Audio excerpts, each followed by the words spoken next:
Hello, my name is Subject Death 00. I'm back with another video of Predator Hunting Grounds. And this video is going to be me talking about the match and what I've been trying to do with experimenting on the different weapons and classes that you can use in this game. And today I'm using the OWLF Operative, which is part of an organization that's supposed to fight the predators and monitor them and whatever.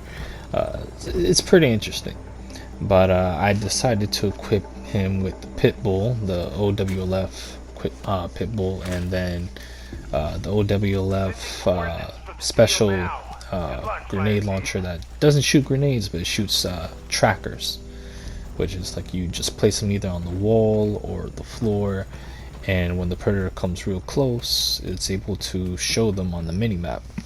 So I also equipped some other pieces of equipment which can't remember the name at the moment, but it's supposed to disable the cloak. One of them is supposed to disable the cloak and the other one is supposed to disable it and cause their energy reserves to go into overload.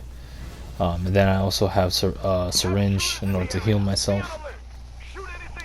So I want to try out a build in a way that is supposed to just be extremely like damaging and just complete opposition of the predator, not something that is just geared as you know, typical like mercenary look, or just, you know, the typical soldier with gun that goes pew pew and just standard. What I'm trying to say, it's not trying to be standard. I'm trying to get this guy in order to be a killing machine against predators, and effective in a way. That way it's sort of like a build that helps out the team without really having to help out so much with the objectives, and focus mainly on watching the predator, spotting him, laying down some of those to, you know, really to be aware where the predator is, to that, so that way the fire team has an advantage and can be very aware of their surroundings, because I feel like that's probably one of the biggest issues when it comes to Predator Hunting Grounds, when it comes to a fire team and you're in a random team. Basically, that's what I'm trying to say. I keep mixing my words, but that's the point that I'm trying to get across. When you're in a group full of randos and you want to be able to communicate, but just relying on just spotting alone is kind of like it's not efficient enough. So gotta take it a step further. Now I could have also equipped the radar or the UAV, not radar, the UAV scanner, but I felt like my secondary would have proved efficient enough. I don't know, I might change it around later, but yeah, that's for the build that I'm trying to go for. And what to call it, I haven't really come up with a name yet. Yo, that pig flew. Anyways, for this match was pretty good. The predator, he wasn't really aggressive. I mean,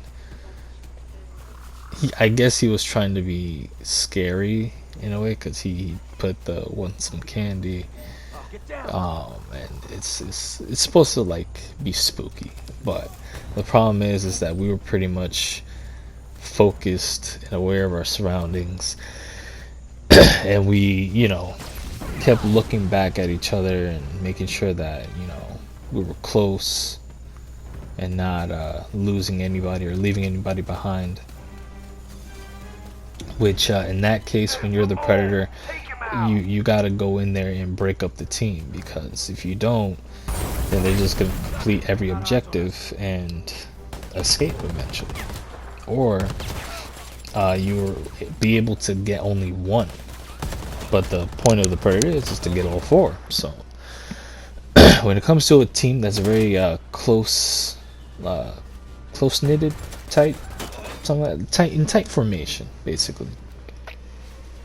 You gotta go ahead and get in, get aggressive, take a couple of swipes, go in and out, or use the plasma cannon or plasma caster and just go ham for like a little bit, so that way it breaks them up and it makes the team kind of spread out a little bit, or that they don't know what to do and they kind of just like freeze up in one place, kind of like, should we go, should we not go, we don't know what to do and all that. So you gotta do that.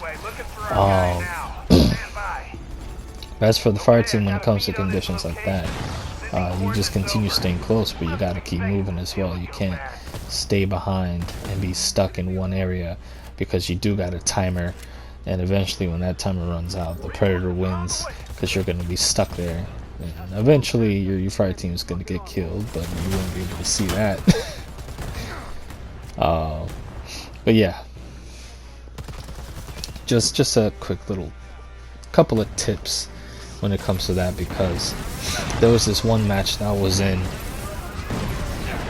and one of the guys was going ahead and trying to complete the objectives, while two of my teammates were scared and did not move. They did not want to move at all, because they were just scared and they were just looking around and all that, but they were staying in one place. And I was just like, come on now, guys, you gotta keep moving. And I wanted to like stay behind and help them, which I did, which was stupid of me. But then I also wanted to go to my other teammate who was getting the job done. But anyways, I ended up dying. So that sucked a lot, actually, because it was just like, wow, okay. I decided to stay behind, try to help these two guys out. Didn't work out. Still died, and that was just the result of that, because it's like, if you stay put, eventually the predator is gonna get aggressive. He's gonna come down. He's gonna be like, oh, okay, I got their nerves, so they're not moving. I can move in for the kill, and that's it. You know, it's like you gotta keep moving. I think that's like the biggest number one rule, is that you gotta keep moving. I mean, unless of course you're a team of hunters, in a way that you just go ahead and you fight the predator to the death and just completely kill it. which is always very impressive. It really is. It's like, and when I keep getting my words mixed up, but what I'm trying to say is, when I was in that position as the predator and a fire team was hunting me, it was terrifying. So when you come across a fire team like that, it must be terrifying, because here it is, you thinking, oh, I'm about to get me some skulls and spines, and it's just, nope. You're about to be a lab experiment for a bunch of people that want to know everything about you, what your insides are, your physiology, your biology, you know. Just it's really just complete turntables, or the tables turn.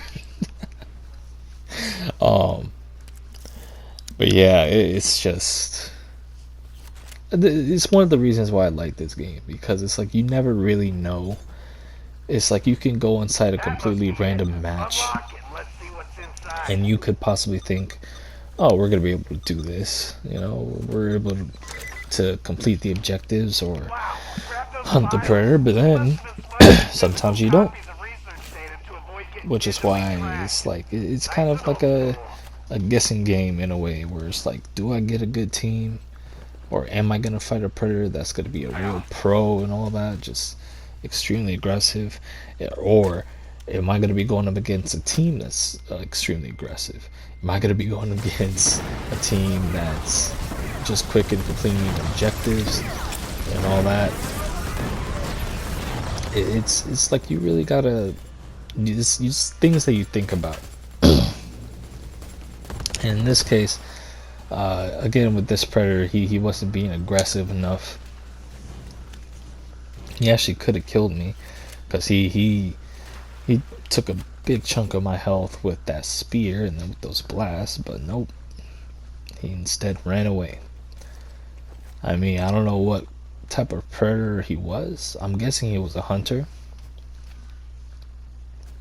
But it's like, you gotta get in there. You gotta get in there. Because if you don't, we're just gonna get away, which in this case, all of us but one. No, I shouldn't say all of us. That doesn't make any sense. 3 of us made it.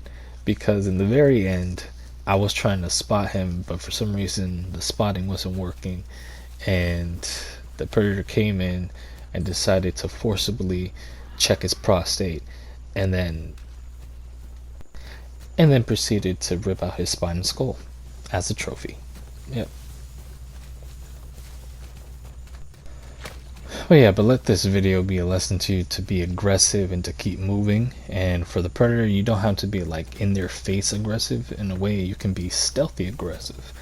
Like there was this one time where one of my favorite videos that I made was I went up against a predator that was super creepy and completely scared me. Or not completely scared me, it was more like a mix of scare and excitement. Because it was really exciting and interesting to see this type of play where this predator was completely just nightmare fuel and terrifying, and he was able to kill off my team one by one until I was the last alive, and he kept repeating "want some candy," and that was just like, oh, that was so awesome. And in a way, you could be like that. You could be completely aggressive, but also stealthy. You know, just like go in, kill a guy, and take his skull and everything, and then hide into the bushes, completely invisible, just stealthily but aggressive. Because you can't be stealthy and then slow, because then that's how you lose. But yeah, you can be stealthy but aggressive. And that's all I'm just trying to say. Because you see, this guy, he came in at the very end because he was trying to be aggressive in the very end, and unfortunately we lost one, and we definitely were not going back for him. Definitely not. So we just dipped out. But yeah, thank you so very much for watching. Tell me what you think in the comment section down below, and have a great day. Seriously, and thank you so very much if you follow me or subscribe to me on TikTok. Truly appreciate it. Please leave a comment as well, and don't forget to share the video, and yeah, peace out. Thank you again, Fire Team. Your dedication and sacrifice to the mission is inspiring.